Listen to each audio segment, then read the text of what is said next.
Hi everyone,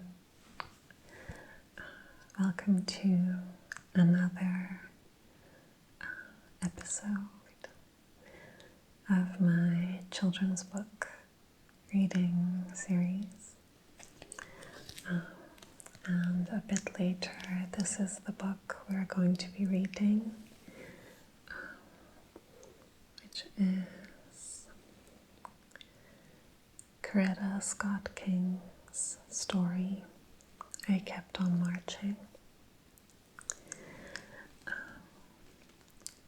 And at first, I was planning to say that this time there wouldn't be a ridiculous lengthy intro because I don't have too much personal backstory about this book. But then something ridiculous happened and I just want to share it. So this is another ridiculous, rambly, lengthy intro. I'll try to remember to timestamp when I start reading. Anyway, so I was about to sit down and start filming when I noticed the little foam cover of my lavalier was missing. And so I had just filmed a video before this, e-myth reading video. And so, between moving the mic from where I was for that video to here, the cover fell off, is what I thought. And so I spent a good couple minutes looking everywhere in this room.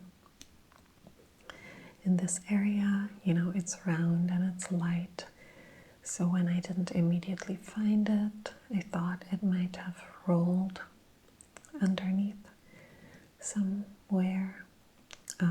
So I checked underneath the couches with my flashlight from my phone, underneath the cupboards, everywhere. Couldn't find it. So then I thought, okay, so what must have happened is when I took it off, the foam cap came off and it was on me, and then it must have fallen off somewhere else, because in between that video and this, starting this one, I checked on the cat and went to the bathroom. So I retraced my steps, looking everywhere that I went. I went outside to check on the cat, so I was outside with my flashlight looking around on the stairs, upstairs. Couldn't find it anywhere. So then I thought it must still be on me. So I started shaking my cardigan, my shirt, everything. I started patting myself down to see if it was here somewhere. Couldn't find it. Nothing fell out. Gone. So I was like, what am I gonna do? I guess I can't film. I don't know what it sounds like without the cover. And I don't want to deal with that now. So, but it can't be gone. It can't have disappeared. So I come back here, look through the whole room again. I look in my purse, which is on the floor, open. So I check there to see if it might have fallen in there. Everywhere. Couldn't find it. So I'm if it's not here, it has to be on me still. So I'm patting myself down again, checking everywhere, about to give up when I see a little lump on my leg, in my leggings. So, like on my upper leg, in my leggings, I see a bump. I'm like, no way. And so, sure enough, it is the lavalier cover. So what must have happened is I did take it off for the other video. It got stuck underneath my shirt because it's like it's through the shirt, so it got stuck underneath it. I went to the bathroom, for which obviously I, lower my leggings. It fell off. In that process somewhere, it fell from my shirt into my leggings. I pulled them back up, and I didn't know anything. So I'm just really glad that it didn't fall in the toilet. This is very, very silly. Very silly. But I just wanted to share it because that's what I do. I always include the details leading up to the video. Okay, so to the book. Okay, so this one will be in two parts again. So I'm going to start reading it at the end of this video. At some point it's just going to fade to black, and you'll find the rest in an unlisted video linked below. So if you want the full experience uninterrupted, line them up in your watch later or a playlist, and then you can watch it in one go. Okay. So this is a book that's part of a series called Women Who Broke the Rules. And it says that it celebrates the bold and brave women who have forged their own paths, breaking rules along the way to help shape our country's past, present, and future. So, our country referring to the United States, obviously. Not my country. Thank Goddess. So, my sister is the one who bought this book herself, so my niece's mom. She, at the time, I asked her why she bought it, and she said that at the time she was reading a lot of Angela Davis. She was reading about the Black Power movement, and she just wanted to have, some children's books about the civil rights movement that she could read to her future child. And she got this book. She ordered it. And that's kind of all I know about why we have it. It's a series, so there are more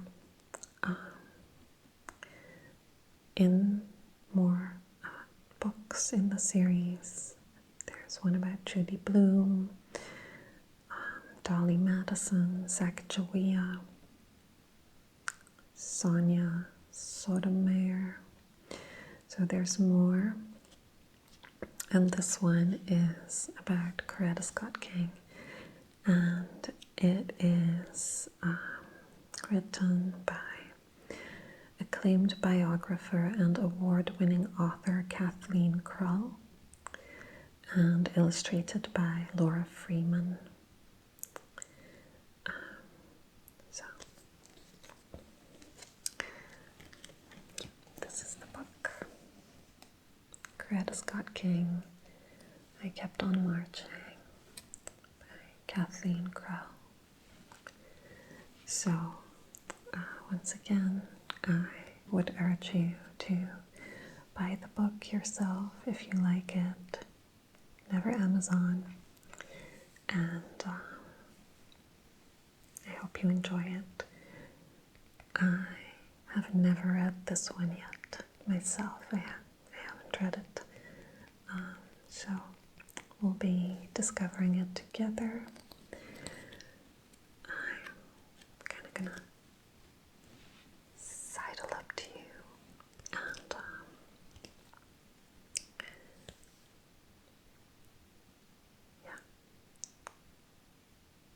kind of gonna, because there's pictures obviously and I want to show them to you, but also be comfortable while reading it. You know, you would think that I think these things out before I start filming, but I don't.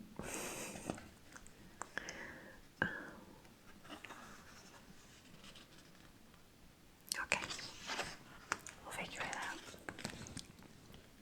Okay, this is what we're doing. So, let's see. It starts with a quote here. Well-behaved women seldom make history, by Laurel Thatcher Ulrich.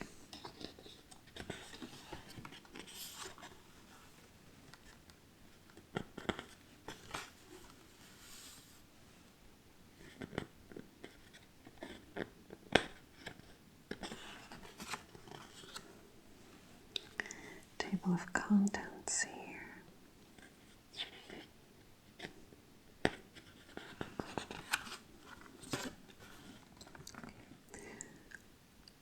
My sister always sang. Some women break the rules.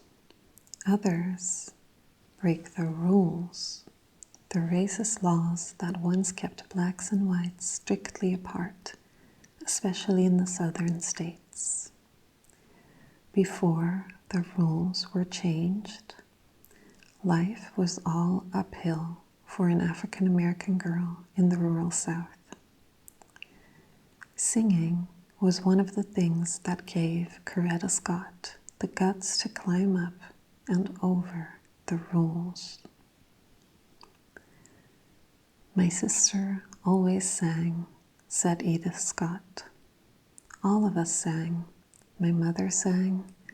We sang together in choirs, in church, in school.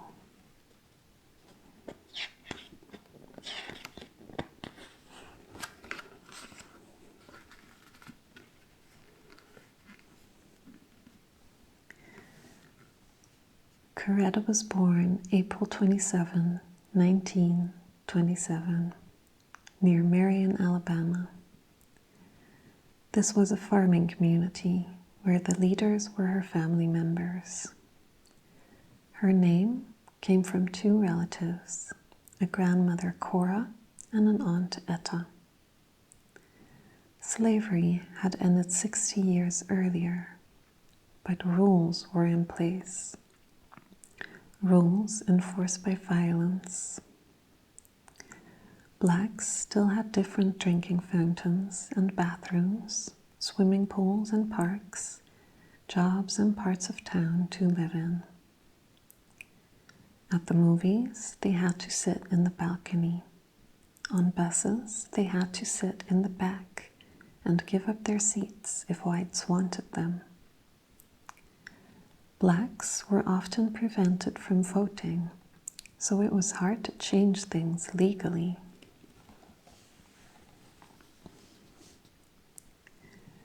Coretta was a bit sheltered at first, living on the family farm.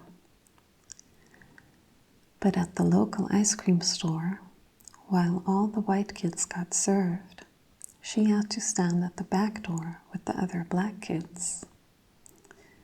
And then she couldn't even get what she wanted, only the flavors that were left over.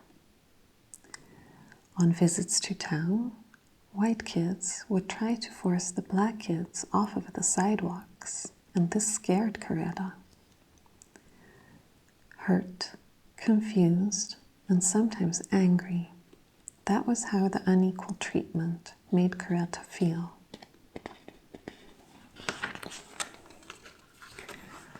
Until her teens, she was known as a fighter, sometimes throwing sticks and stones at her siblings and cousins. She had an uncontrollable temper, said Edith, who probably knew it all too well. Coretta's parents told her constantly that she was just as good as anyone else. Her father worked several jobs: farming, cutting hair, hauling lumber. He also ran a grocery store and built their house right next to it. He even owned his own truck. Whites who were jealous of his success often threatened him. Coretta grew up worrying that something could happen to him at any time. Her mother was the pianist for the church choir and often let Coretta sing solos. Coretta loved the family's old-fashioned record player. When she cranked it by hand, she could play albums of spirituals, gospel, jazz, and blues. She would listen for hours and sing along. It soothed her and made her less afraid. She began helping on the farm at age 6, feeding the cows and chickens. By 10, to earn money for school supplies, she was doing the hard work of hoeing, chopping, and picking rows of cotton on a neighbor's farm. Her dad bragged about her. She would spend Saturdays racing to pick 200 pounds of cotton so she'd have time to practice her music later.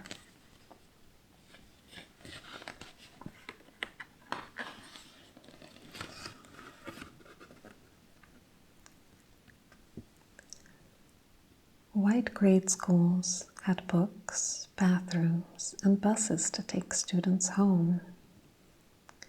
At Coretta's one-room school, there were a few books, no indoor bathrooms, and no buses. She walked the 3 miles to school every day and then back, but she loved school. By the time she finished first grade, the teacher promoted her to 3rd.